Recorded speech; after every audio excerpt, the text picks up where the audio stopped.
A mountain is formed when two sections of the ground are forced against one another. Your internal mountain arises similarly, from the collision of coexisting but conflicting needs. It represents the gap between who you are and who you are capable of becoming. This breakdown you feel is often just the tipping point that precedes a breakthrough. It is the moment a star implodes before it becomes a supernova. Take a deep breath and look inward. Reflection is the first step toward the radical reinvention of your self-concept. Welcome to Zero Noise Reads. In this breakdown, we strip away the market hype and we filter out the noise. We are distilling the timeless principles from The Mountain Is You by Brianna Wiest. The objective of being human is not to remain static, but to grow. Everything in nature is imperfect, and it is because of that imperfection that growth is possible. If everything existed in uniformity, the gravity that created the stars and planets would not exist. The fact that you feel stuck or broken is not a sign of failure. It is a sign that you are human and that you have more potential within you. Most people think their mountain is a challenge in front of them, like money, weight, or a job. But the mountain is almost always a problem within you. It is an unstable foundation built from years of tiny traumas and coping mechanisms. Your mountain is the block between you and the life you want to lead. Facing it is the only path to your freedom. You must mourn the loss of your younger self. The person who got you this far is no longer equipped to carry you onward. It is time for reinvention and rebirth. In the end, it is not the mountain that you must master, but yourself. There is nothing holding you back in life more than yourself. Self-sabotage is not an act of self-hatred or a lack of willpower. It is the presence of an unconscious need that is being fulfilled by the sabotaging behavior. When we refuse to consciously meet our innermost needs, we sabotage ourselves to meet them covertly. Consider the psychologist Carl Jung.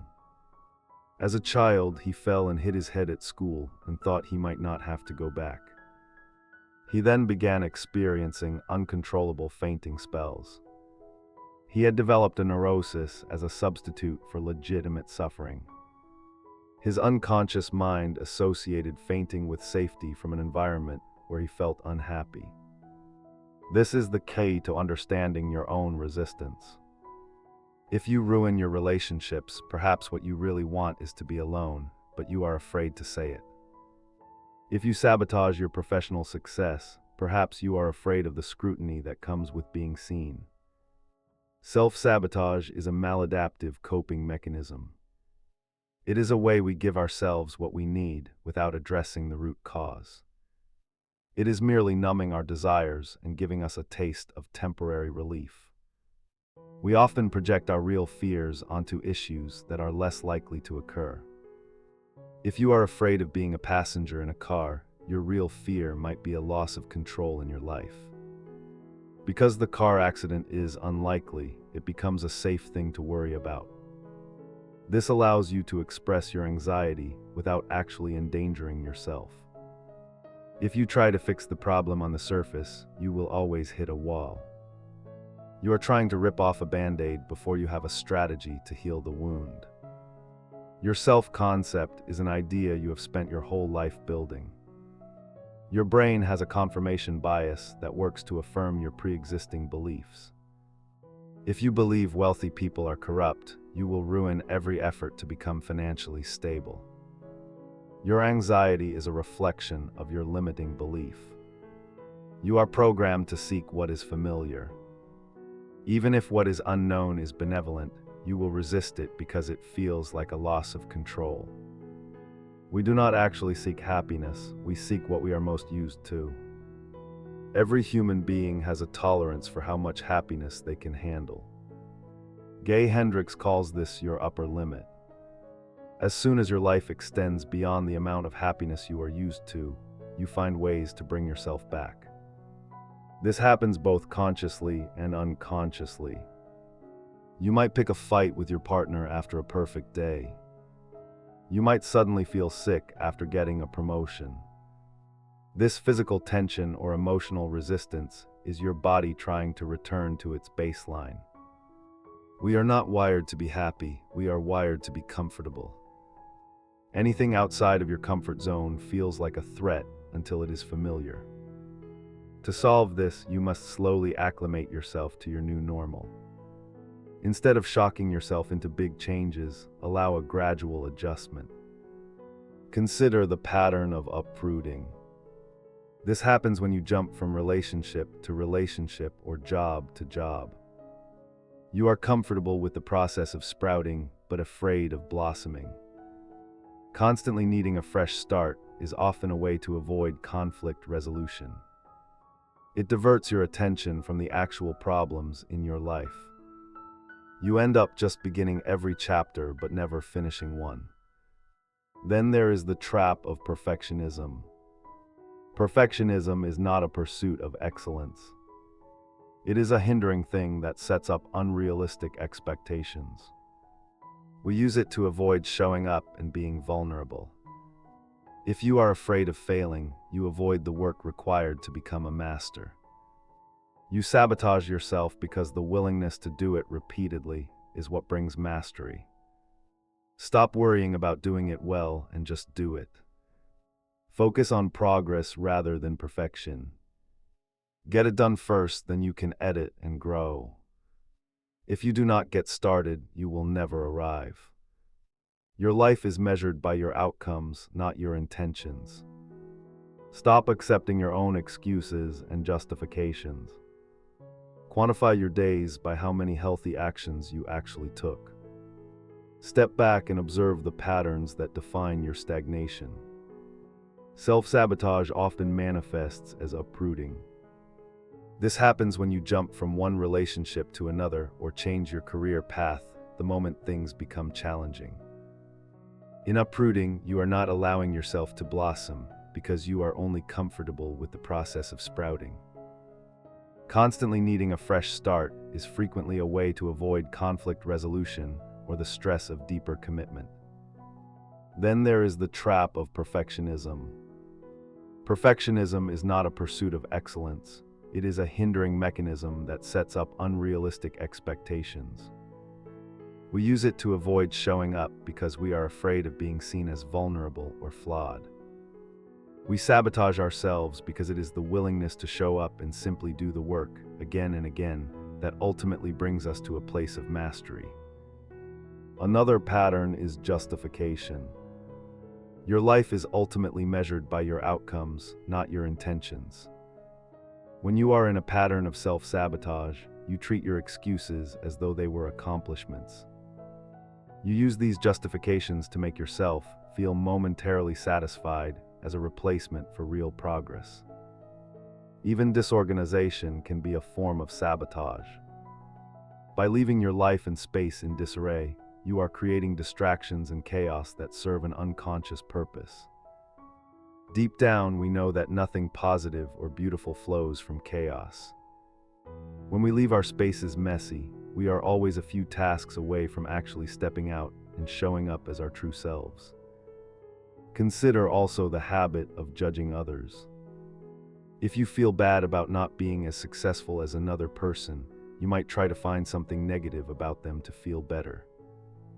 But every time you villainize success in others, you associate that level of success with being disliked.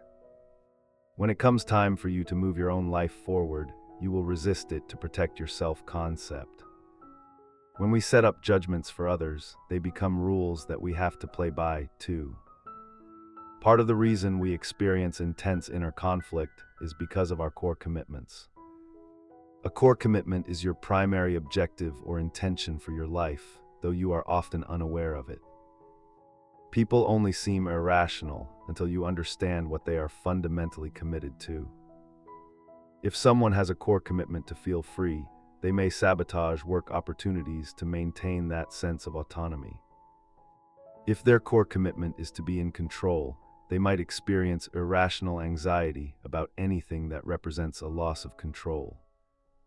The most critical realization is that your core commitments are a cover-up for your core needs. Your core need is often the opposite of your commitment. If your subconscious commitment is to be in control, your true core need is trust.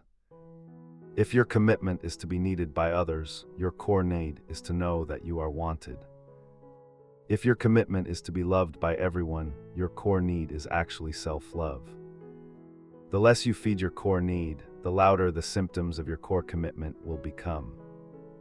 If you are committed to freedom but do not build a life on your own terms, you will continue to sabotage opportunities and feel exhausted. The more you lean into fulfilling your core needs, the more your sabotaging symptoms will disappear. Once you understand what you really want, you can stop battling the symptoms. You can finally address the only issue that has ever existed, living out of alignment with your purpose. Step back and ask yourself what emotional need your bad habits are filling. Until you identify that need, you will battle the behavior forever. The most important lesson in mastering the mountain is learning to disconnect action from feeling. We are not held back because we are incapable of making change. We are held back because we do not feel like making change. Our feelings are essentially wired as comfort systems. They produce a good feeling when we are doing what we have always done, which registers as safety to our bodies. If a change exposes us to something unfamiliar, we will not feel happy about it initially, even if it is positive. You can have a vision of what you want and still not feel like taking the action required to get there. The trick is being able to override that initial hesitation. You must guide your life with logic and reason, not emotionality. Your emotions are valid, but they are rarely an accurate measure of what you are capable of. They are not always an accurate reflection of reality. All your feelings know is what you have done in the past. You may feel as though you cannot take action when you most certainly can. You simply do not feel willing because you are not used to it. It is essential that you learn to take action before you feel like doing it. Taking action builds momentum and creates motivation. These feelings will not come to you spontaneously. You have to generate them. You must move first. Allow your energy to reorient itself to prefer the behaviors that move your life forward. This is the ultimate bottom logic of the mountain is you.